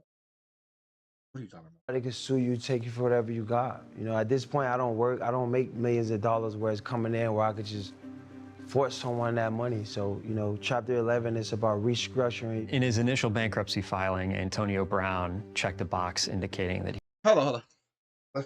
Let me stop. That nigga said restructuring. No, it's about not paying them niggas. Get the money back in blood. That's what that's about. had less than $50,000 in total assets. I think that would probably come as a surprise to anybody who followed his NFL career. You see stories like this following people who are flashy with money and seek validation from showing off their wealth, which we know is true about Antonio. I can't say that it was expected, but it wasn't unexpected. Life after retirement for all professional athletes is very difficult. There's nothing else that they can do to make 70,000 people cheer for them. If I'm not a wide receiver, then who am I? What is my purpose? What am I here to do? You get a euphoria from playing this game. Brother, all right. It's like it's not like I can help you. Nigga, you already made the money. You already did what you wanted to do in life. How about you get back to the game now? Well, you don't care about that, but you could have. I'm from the pit, not the palace. Even the pain of losses, there's a side of it that feels good, because at least you're part of something. There's nothing where you will have the relationships with the people in your life that you had with the people in that locker room. To leave that and to go to something else is jarring. Wait. That actually, oh my God, oh my God, he has a gun. Oh my God, that guy has a gun. Oh my God. These White House so damn stupid. No offense to this White House so damn stupid. Like, what is she doing? When you're you see the gun, you talking about no, and you slowly pimping off, nigga. If you don't start hitting that shit, I'm getting the f out of there. Would have took off on that ass. I'm not even recording no more. Matter of fact, I can have this phone. I'm out. Oh my God. I'm out. Guys. The incident happened in mid-May 2025 at an amateur boxing event that was hosted by a well-known streamer named Aiden Ross. At Aiden Ross's Brand Risk boxing event, there was a situation that happened outside with Antonio Brown. Antonio Brown lost it. Again. Pop, pop. 2 shots go off. Essentially, there was some sort of dispute where Antonio Brown was seen being involved in some sort of fight with a small group of other people. Rocking his shit. Or damn, move out the way, security. Just booted his ass. Hold on, It was an event, some sort of... I need this in slow motion. Hey, we started rocking some shit. I'm gonna say Again. Pop, pop. 2 shots go off. Essentially, there was some sort of dispute where Antonio Brown was seen being involved in some Ew, that's over here. sort of fight with... Is his man, are they jumping him? That's what it look like. It look like they jumping him. a small group of other people. Or a dude in green can't throw hands. Back up. AB Loki got slammed, dog. You see this? Who is that? It was an event with a lot of influencers. Yeah, boy, these niggas don't be influencing nothing. All right, let me get back to it. I'm from the pit, not the palace. So you had a lot of people who were doing first-person videos. Oh, they're fighting. It's kind of chaotic. There are a lot of bodies, a lot of fists flying. Not over here, not over here. No. You see what I be meaning? And again, no offense to the White House, but like, bitch, what are you doing? What are you doing? What are you doing? What are you doing? She's talking about not over here. No, not over here. Bitch, you don't get the out the way for you get hit with some shit. You need to throw Hadoukens. Bro, hold up, bro. You couldn't see from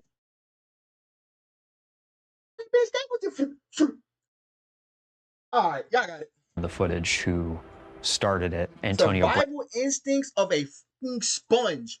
What the Brown had at one point allegedly grabbed a security guard's gun and fired 2 shots in the general direction of... Look! Only the black man peeped that, hey, he got firearm. Everybody else having regular ass conversations. Bitch, I'm not having no more conversations. I'm dropping every conversation. There are no more convos in the vicinity of this nigga. He's about to let it go. I'm not gonna be nowhere near him. Oh yeah, well you had gunshot residue near you. Huh? Oh, what? Brother, I see nothing. I wasn't there. Of a former acquaintance. No, someone from... Oh, hell. Nope. Get down. Shots were fired. At the time, we knew the police had been called. Antonio Brown was briefly detained and questioned. Authorities said that they found 2 shell casings at the scene, though when they detained Antonio Brown, he did not have a weapon. Of course not. But there were no charges Brother, filed. what? And shortly thereafter, Antonio Brown put out a statement clarifying that he had not been See, Antonio Brown, he did not have a weapon on him, but there were no charges filed. And shortly thereafter, Antonio Brown put out a regarding the boxing event that happened last night, I was jumped by multiple individuals who tried to steal my jewelry and cause physical harm to me. Contrary to some videos circulating, police temporarily detained me until they received my side of the story and then released me. I went home that night and not arrested. I will be taking, oh, my bad. I'll be talking to my legal counsel and attorneys on pressing charges on the individuals that jumped me. Now, from the angle I seen, like I said before, it looked like Buddy in the green was throwing something. Now, either he can't punch or he's trying to get AB off of little Buddy ass. But regardless, that's not a jump. Because AB, you was fucking little Buddy up that you had hands on. What? What? Where was the jumping? Now, you can say, well, the security guard tried to pull me off of him, and then I perceive that as me being jumped. But, nigga, that's your security. statement clarifying that he had not been arrested and alleging that he had been jumped, essentially. Antonio Brown confirmed that somebody tried to snatch his iced out chain after the event, which caused that whole situation. Man, he got that chain out of a goddamn bubblegum machine. Like, bro, let's get serious, brother. But there was a lot that was unclear about what had happened.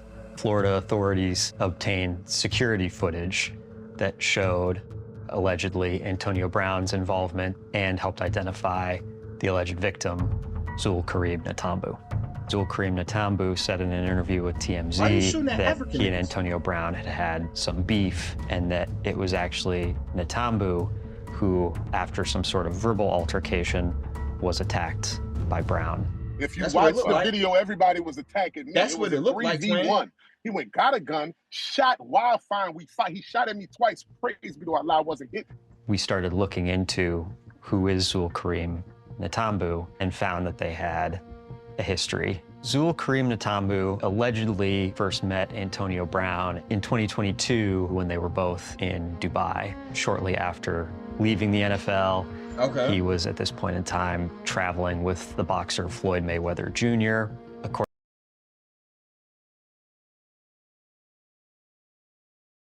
Or he be hanging out with the wrong niggas. Like, brother, y'all are on two different tax brackets. I'm not doing nothing with Floyd.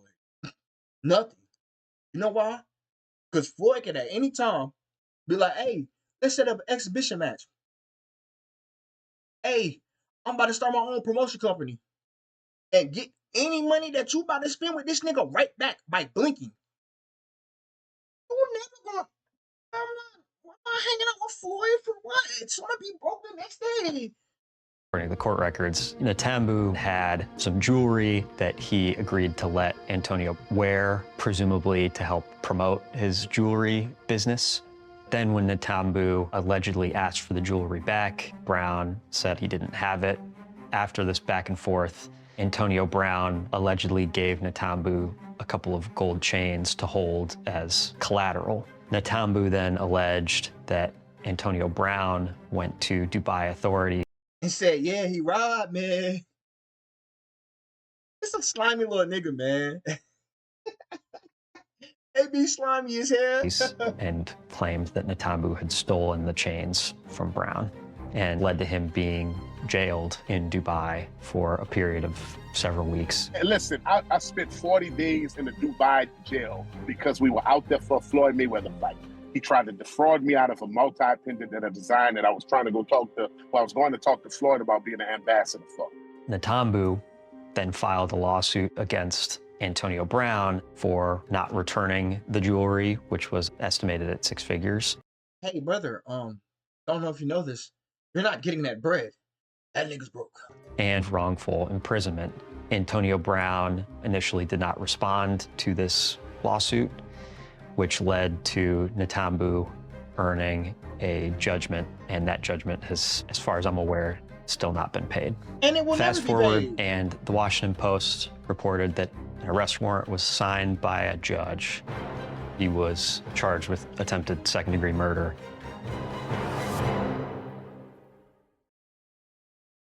First degree must be like intent, like premeditated or something, because these second-degree murders. Well, a warrant has been issued for former Bucs receiver Antonio Brown for attempted murder. AB is wanted. What? Yes, you heard that right. Antonio Brown! Well, what are we even doing here? That is a black man. Damn, AB, this is not a good look, bro. The first thing I thought about was, thank God he didn't actually kill somebody. After the arrest warrant was signed by And shout out a to judge. Coach, man. That's his real first father figure. That nigga was tripping. Shout out Mike Tomlin too, but this nigga actually care about your lame ass. Within a week, he was posting clips on social media of himself in the Middle East, Look at this Dubai, in the UAE. Clips of him riding a bicycle and jumping at a trampoline park and getting a haircut. Ah, my eyes, all right, brother? Brother, there is no way on God's green earth getting my haircut in Dubai. Also, you know you're not paying that barber? How's you getting away with this? No, this is too icy, bro. He also wrote on social media that the charges were unfounded, and he often posts on X and uses memes. And one of them, the caption was something like Miami authorities, and it was people dressed up as clowns. The way that he was posting indicated that from the Middle East, he was gonna try to continue to live his life. Antonio Brown has claimed to be out of the country. You're gonna need to come back to the United States at some point.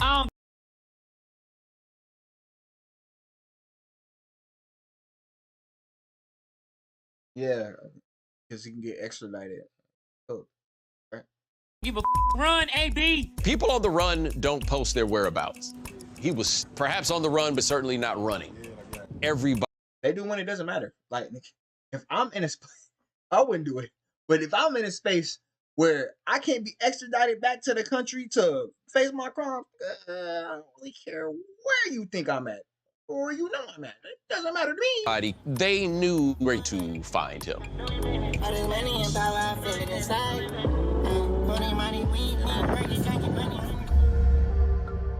We have an update for you on the arrest of former NFL star Antonio Brown. Breaking news, Antonio Brown has been extradited from Dubai. They extradited AB's ass back to America. Now he's got to face the consequences of his actions. Dude, talk about a guy whose CTE just absolutely destroyed his life. He was posting videos, riding a bike, kind of like laughing at the city of Miami, saying, hey, I'm in Dubai. Maybe he thought that we couldn't extradite from there. Definitely can. But we worked along with Dubai police, and he was taken into custody. A second-degree attempted murder charge in Florida is a first-degree felony. If Antonio Brown is found guilty, he could certainly face jail time. Prosecutors say he could face 30 years in prison. The guy I knew then wanted something, wanted to succeed, wanted to make it. I hope and I pray that things get better for him. Maybe this thing is a good scare, bring him back right center. If you were to ask me, Brother, 30 years is not a good scare. He's packed up. Oh, Lord. Like, what? He's packed up, gang. Now, granted, I don't know if he's going to get a 30 ball. It might be like, let's give him 10. But regardless, that nigga got to change his ways. That nigga got like 5, 6 kids, don't he?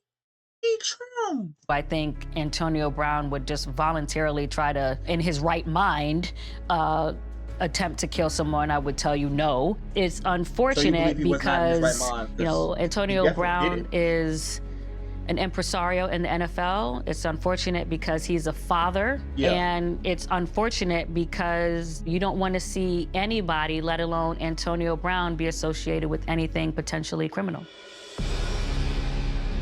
Like, I thought you were scared. Retired NFL wide receiver Antonio Brown pleads not guilty to attempted murder. Brown appeared virtually in a Miami courtroom today. In addition to the not guilty plea, Brown has also requested a jury trial. Man. What, brother? An all-time great. It's easy to judge the choices AB made. It's very difficult to understand and accept the reason why he made those choices and the history that led him to it. Antonio Brown's story is so complicated. It was a collision of events that have led him to the path that he's on, the upbringing, the massive amount of money, the adulation from the NFL, the chip on his shoulder, the wanting to prove himself, the falling in love with himself or hating himself. Maybe it's that, we don't know. His story says something about how you navigate life as someone in not just pro sports, but in the limelight, right? How difficult it is when you're influenced by money, when you're influenced by attention and star treatment, to maintain your, if not sanity, your person, right? Who you are, to maintain your core. I think the NFL has much more responsibility for the health of their players after they leave the league than what they've shown. These guys risk their lives for you. They're True. Yeah, like the fact they don't got like a lifetime pension and shit like that. Lifetime life insurance, not life insurance though. Shit like that. NBA clearly cares way more about their players, even though their players ended up defrauding the healthcare. It's funny how that works. Anyway, getting hit on the head every 5 minutes. They're gladiators. There's no way anybody can come out of that and be okay. And then you roll in there the millions of dollars, the fame, and these guys, man, it's hard to come out of that and be okay, let alone good. Right now, he's probably the biggest cautionary tale about the NFL and fame, the pressures athletes face, what can happen when people who don't have the right support system immediately get a whole bunch of money. If you're not in a program that's trying to address financial literacy, emotional health, mental health, and you are making a lot of money, there can be more Antonio Browns out there in the coming years. Last time I saw Antonio Brown was at a high school basketball game. I told him, hey man, you started to get gray hair, stuff like that. And he was like, yeah, coach, a little stress. I said, yeah. I said, you know, you could take some of that stress away if, you know, just by doing the right thing. He was like, I know, coach. He said, I'm trying. I don't think we definitively, at this point, have the answer. Yo, it can't do right. It might be one of those situations, unfortunately. Damn, maybe. All the promise in the world, Hall of Fame career, but beyond the football, your story alone can and probably has affected and impacted many lives. So it's kind of sad. This is how it. Well, hopefully this isn't how it ends, but it's what it's seeming like. If you do get time, hopefully you can grow, try to redeem yourself, get some help, brother. It's not looking good. I'm not gonna lie. For how it is that we got here. But the only thing we know is in the end, he's responsible for all of this. Tony, this is all happening on your watch. It's you. It's not other people. It's you. And you got to figure your way out of this somehow, some way. Even if there was help that he needed, he's responsible for being the one to go get it. And I think that it is easy to use him as an avatar to explore a lot of different issues, but the common denominator in everything that's happened to him, good or bad, is Antonio Brown. And when all said is done, the one that's going to have to answer for it all is him. I think Antonio, you know, there were moods and modes. What mood he was in, what mode he was in. I always worried about that, but for a long time he did well. The one thing I would tell him is to open the book. The Bible? And rely on the only person you have ever counted on, and that's Jesus. Go back to him. Because some of the things that are going on are going to bring you back to him anyway. He damn near ain't got no choice. Yeah. To be honest, if he's going to do a prison stick, he's most likely going to be a Muslim after this.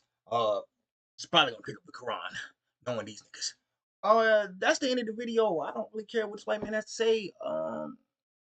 I already really expressed my thoughts in that little last excerpt before, you know, they just started blah, blah, blah, blah, blah, blah, blah, blah, blah, blah, blah, blah. Again, Bomani Jones put it together very, very, very succinctly. Maybe the only person that can help you is you, brother. Especially in this situation. Now, him going back to God, yeah, that might give him some solace, but he got others going on. That being said, that's the end of the video. Make sure you like, comment, subscribe, share the video, share your thoughts on the video in the comment section below. Hit the notification bell so you can stay up to date when I drop videos on this channel. Catch you in the next one. Stay safe, y'all. I can taste the power. Put you on this power. If you don't believe it, you don't believe it. I can see the future. I can taste this power. Put you on this power. Put you on this power. Act like you know me. You don't know nothing.